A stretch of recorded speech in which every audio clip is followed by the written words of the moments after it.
والصلاة والسلام على رسوله الذي دعا إلى التوحيد والتمجيد أما بعد فأعوذ بالله من الشيطان الرجيم بسم الله الرحمن الرحيم وَلْتَكُن مِّنكُمْ أُمَّةٌ يَدْعُونَ إِلَى الْخَيْرِ وَيَأْمُرُونَ بِالْمَعْرُوفِ وَيَنْهَوْنَ عَنِ الْمُنكَرِ وَأُولَٰئِكَ هُمُ الْمُفْلِحُونَ صدق اللہ العظیم۔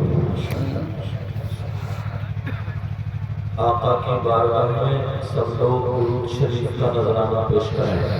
اللهم صل على سيدنا ومولانا محمد وعلى آل سيدنا ومولانا محمد وبارك وسلم صلاة وسلام عليك يا رسول الله صلى الله عليه وسلم۔ حضرات،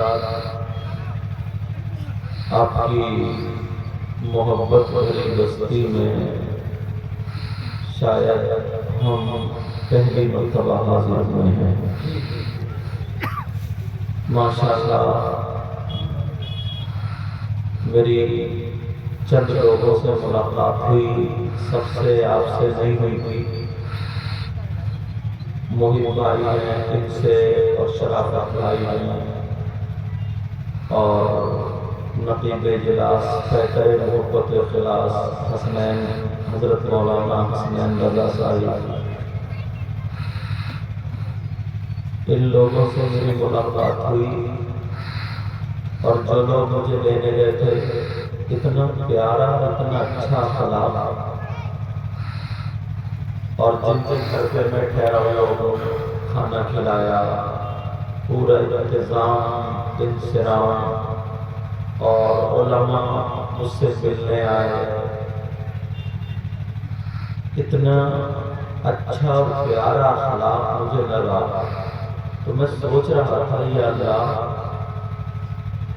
بڑی بڑی دور جانا ہوتا ہے، آپ کی دعا سے اللہ غرور تکبر گھمنڈ سے بچائے۔ بڑے بڑے شہروں میں بمبئی بنگلور وغیرہ، مگر جو محبت نہ کسی ایک گاؤں میں مل جاتی ہے وہ بڑے بڑے شہروں میں ہاتھ نہیں آتی۔ وہ محبت دیکھی، اور علماء تک جلوہ گر ہیں۔ میں اکثر تقریروں میں کہتا ہوں کہ دعائیں کرائی نہیں جاتی ہیں، دعائیں دی جاتی ہیں۔ کام ایسا کر جاؤ کہ آنے والا دل سے دعائیں دے جائے۔ میں دل سے دعائیں کرتا ہوں، آپ لوگ بھی دعا کیجئے۔ مولا پروردگار اے اللہ، اس بستی پر تو اپنا کرم فرما، رحم فرما، فضل فرما، مسلمانوں کے گھروں میں برکتیں اور خوشحالیاں عطا فرما۔ اے اللہ، جتنے مہمان حضرات آئے ہیں دور و دراز، آس پاس بستی گاؤں قریہ ادھر سے بھی سننے کے لیے آئے ہیں، اے اللہ ان کے گھروں میں بھی برکتیں عطا فرما۔ مولا اگر کسی کو کوئی بھی پریشانی ہو، نبی کے بچوں کے صدقے میں، غوث پاک کے صدقے میں ان سب کی پریشانیوں کو دور فرما دے۔ میری بہنیں اتنے ٹھنڈ کے موسم میں بیٹھی ہیں، مولا ان کی بھی زندگیوں میں بہاریں عطا فرما دے۔ میرے علم اور عمل میں برکتیں عطا فرما، مجھے حق بولنے اور ہم سب کو سن کر اس پر عمل کی توفیق عطا فرما۔ ممبر شریف پر جو دیکھ رہے ہیں، ابھی جو نعت شریف پڑھ رہے تھے، آپ انہیں دیکھ کے سوچ رہے ہوگے، مگر صحیح بتاتا ہوں میں، بڑے بڑے مدارس جو ہے نا اور بڑے بڑے عالم اگر کسی شاعر کی نعت سنتے ہیں جو باقاعدہ شاعری ہوتی ہے، اس شاعر کا نام حبیب اللہ فیضی ہے۔ سبحان اللہ، سبحان اللہ۔ ہمارے ادھر تو لوگ 50 کلومیٹر دور سے حبیب اللہ فیضی کو سننے کے لیے آتے ہیں۔ میرا خود جہاں میں پڑھاتا ہوں مدرسہ جسپور بدر العلوم اتراکھنڈ میں نینی تال، شاید اتنا مجمع ہوتا ہے کہ یہاں سے جہاں تک نظر پڑتی ہے وہاں تک مجمعی مجمع کئی سال تک، سمجھے، کئی سال تک۔ اور آج بھی مدرسہ کے بچے اگر پڑھتے ہیں تو میٹھی پڑی بڑی نازل پڑھتے ہیں۔ اللہ تعالیٰ ان کو سلامت رکھے، اور ممبر شریف پر جتنے بھی حضرات ہیں یہ سب میرے سر کے تاج،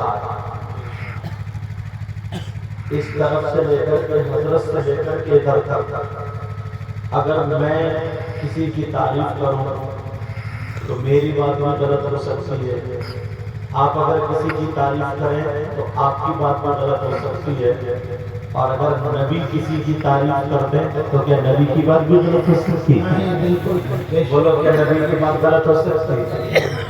اب نبی فرماتے ہیں نظرۃ الی العالم احب الی من عبادۃ السنۃ مع صیامها وقیامها۔ سبحان اللہ، آقا فرماتے ہیں کسی عالم کی طرف ایک مرتبہ دیکھنا، کچھ پڑھنا نہیں، دعا بھی کرنا نہیں کرنا، نظرۃ النکرہ کا سوا۔ نبی فرماتے ہیں کسی عالم کی طرف ایک مرتبہ دیکھنا احب الی من عبادۃ السنۃ، مجھے 1 سال کی عبادت سے زیادہ پسند ہے۔ سبحان اللہ، سبحان اللہ۔ اور جب نبی کو پسند ہو خدا کو پسند، اللہ کے رسول صلی اللہ تعالی علیہ وسلم ارشاد فرماتے ہیں، توجہ رکھنا، اگر کوئی عالم یا طالب علم، پڑھانے والا یا پڑھنے والا اگر کسی بستی کے قبرستان سے گزر جائے، دعا بھی نہ کرے، پڑھے بھی خالی مرہ کر، آقا فرماتے ہیں گزر جائے تو اس کے گزرنے کی برکت یہ ہوگی اللہ تعالیٰ اس قبرستان کے مردوں سے 40 دن تک کے لیے عذاب اٹھا لیتا ہے۔ اور ہمارے گاؤں میں تو آئے ہوئے اچھے اچھے عالم، بس پھر میں تو گناہگار ہوں، اتنے شاندار کمیٹی والوں کو مبارکباد ہیں جو کئی دن سے لگے پڑے، کئی دن سے لگے پڑے، شاہ اور مجھے عورتوں کے نام یاد نہیں ہے، میں نے اس لیے اپنے نانا کا فرمان سنا دیا، مگر میں آج جو تقریر کرنے کے لیے بیٹھا ہوں ذہن میں ابھی حبیب اللہ بھائی پڑھ رہے تھے، ہر چیز میں انسان ایک آفر تلاشتا ہے۔ کیا تلاشتا ہے؟ آفر، مطلب ایک چیز کے ساتھ ایک پوری، یا پھر وہ سستی، وہ آسان۔ اگر ٹکٹ دیکھنا ہوتا ہے تو تقریب کو اس کو تو لائن میں لگا کے رکھتے ہیں، جو آفر نکلے گا تو لاکھ سے دیکھتے۔ اگر عمرے کو جا رہے ہیں تو بھی آج میں قرآن و حدیث سے وہ آفر اٹھا کر کے آپ کو دوں گا، انشاءاللہ بہت زیادہ محنت کرنی نہیں پڑے گی مگر ڈھیروں ثواب پا جاؤ۔ بولو، آفر سننا چاہ رہے اسلام و قرآن و حدیث کی روشنی میں سننا چاہ رہے؟ اب سنو، ایک چیز بتاتا ہوں، یہاں سے لے کر کے یہاں تک اگر ہم نیکیاں کمانا چاہتے ہیں تو کیا کریں؟ کیا آفر ہے؟ اب میرے نبی فرماتے ہیں، آقا کا فرمان سے آفر، آقا فرماتے ہیں، علامہ زمخشری نے لکھا ہے، اگر کوئی انسان اللہ کا بندہ مسجد میں خالی جا کر کے بیٹھ جائے، نماز کا ٹائم بھی نہیں، قرآن بھی تلاوت نہیں کر رہا ہے، تسبیح بھی نہیں پڑھ رہا ہے، خالی بیٹھ جائے آدھا گھنٹہ یا 1 گھنٹہ، اب نبی فرماتے ہیں علامہ زمخشری نے لکھا کہ جتنی سانسیں لے گا بیٹھنے والا خالی بیٹھا ہے تو اللہ تعالی ہر سانس پر اس کو 400 نیکیاں عطا فرمائے گا۔ کتنی نیکیاں بولو؟ 400 نیکیاں عطا فرمائے گا اللہ تعالی۔ اب بتاؤ تم لوگ جا کے مسجد میں بیٹھتے ہو، قرآن نہیں پڑھے، نماز کا ٹائم نہیں، تسبیح نہیں پڑھ رہا ہے، کلمہ و کلام نہیں پڑھ رہا ہے، خالی صرف جا کر کے بیٹھ جائے مسجد میں، پاک صاف ہے، مسجد میں خالی بیٹھ جائے تو نبی کا فرمان علامہ زمخشری لکھتے ہیں 1 گھنٹے میں جتنی سانسیں لے، آدھے گھنٹے میں جتنی سانسیں لے، کچھ نہیں پڑا، خالی بیٹھنے کی بنا پر ہر سانس پہ اللہ تعالیٰ اسے 400 نیکیاں عطا فرماتا ہے۔ اگر بیٹھ کر کے قرآن پڑھے تو کتنا ثواب ملے گا، کلمہ پڑھے تو کتنا ثواب ملے گا، تسبیح پڑھے تو کتنا ثواب ملے گا، نوافل پڑھے تو کتنا ثواب ملے گا، کلمہ و کلام پڑھے بغیر، قرآن پڑھے بغیر خالی بیٹھ جائے، ہر سانس پہ 400 نیکیاں، اور پوری دنیا غلط ہو سکتی ہے، میری بات غلط، آپ کی بات غلط، مگر نبی کا فرمان غلط نہیں ہو سکتا ہے، پوری دنیا غلط ہو سکتی ہے مگر آقا کا فرمان غلط نہیں۔ اب